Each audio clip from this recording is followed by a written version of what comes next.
Nicholas Carr, The Shallows, What the Internet is Doing to Our Brains.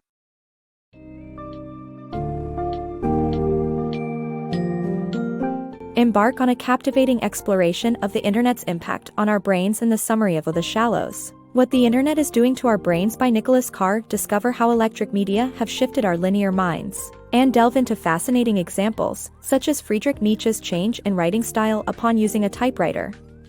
Learn about the Internet's role in altering human thought processes and memory, and the challenges posed by multitasking and constant distraction. Providing a rich analysis of historical developments as well as scientific evidence, this summary offers an engaging yet thought-provoking examination of the profound implications of our online lives.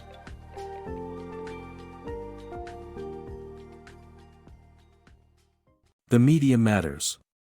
Marshall McLuhan's idea that the medium itself is more important than the information it conveys is still relevant in the era of the Internet.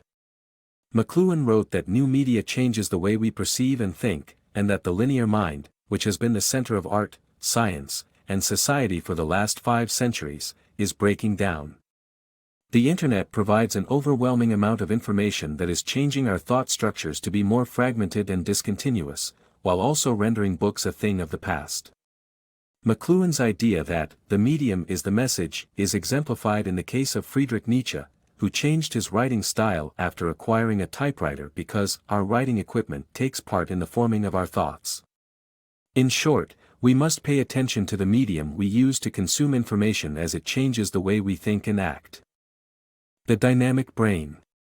In the past, the brain was believed to be unchanging and machine-like, but J.Z. Young's revolutionary idea in 1950 proposed that the brain is constantly changing. Modern research supports this notion, showing that the brain structure adapts to circumstances, creating patterns of usage. Focus and practice can change neural activity, making tools like instruments an extension of the hand. The brain's infinite number of synapses link neurons together in circuits, creating habits and connections. The brain functions mimic the tools that interpret reality, changing the way humans think over time. This dynamic brain is not hardwired, making it adaptable to changing circumstances. The evolution of reading and writing. Reading and writing have changed our brain circuitry and human culture. Sumerian cuneiform and Egyptian hieroglyphics facilitated analytical thinking, while the Greek phonetic alphabet ushered in a literary culture. The written word liberated knowledge from memory and created neural space for abstract thought. Private reading demanded focused concentration, rewiring the brain to tune out distractions. Johannes Gutenberg's printing press made books cheaper and more widely available, boosting literacy rates and expanding readership beyond classic and religious texts.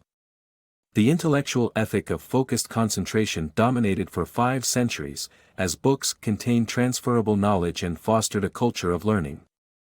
The impact of the Internet on reading. In the last few years, online activities have skyrocketed, with people spending twice as much time online as they did in 2005. Despite this, reading books, newspapers and magazines continue to experience a decline in readership, leading to newly designed libraries that prioritize Internet usage over print.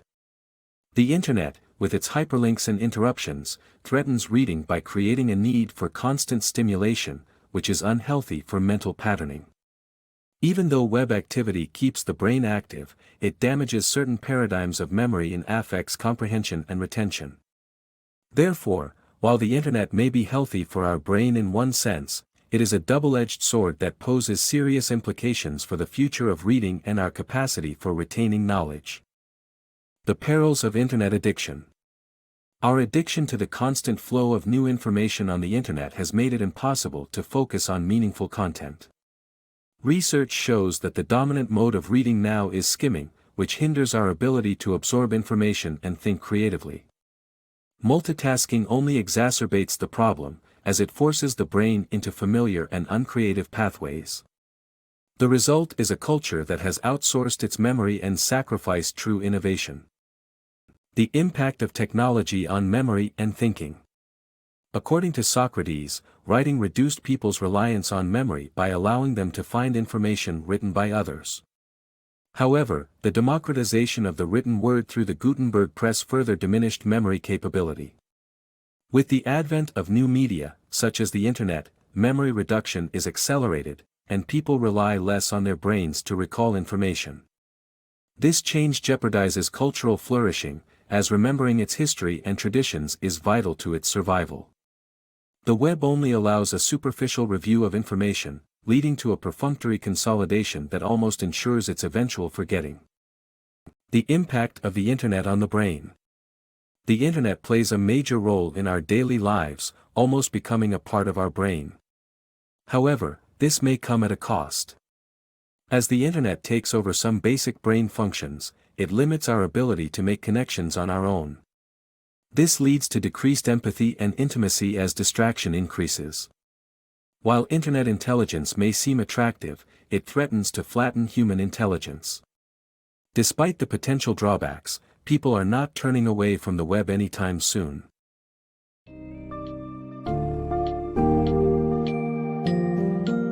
In conclusion, The Shallows provides a compelling analysis of the ways in which the Internet is changing our brains, reshaping our thinking patterns, and affecting our memory and culture. As the Internet feeds our brain's desire for quick, fragmented information, it simultaneously leads to a decline in our ability to concentrate, empathize, and retain crucial knowledge in our long-term memory. Although the Internet has undoubtedly opened numerous possibilities, Carr cautions against the potential flattening of human intelligence.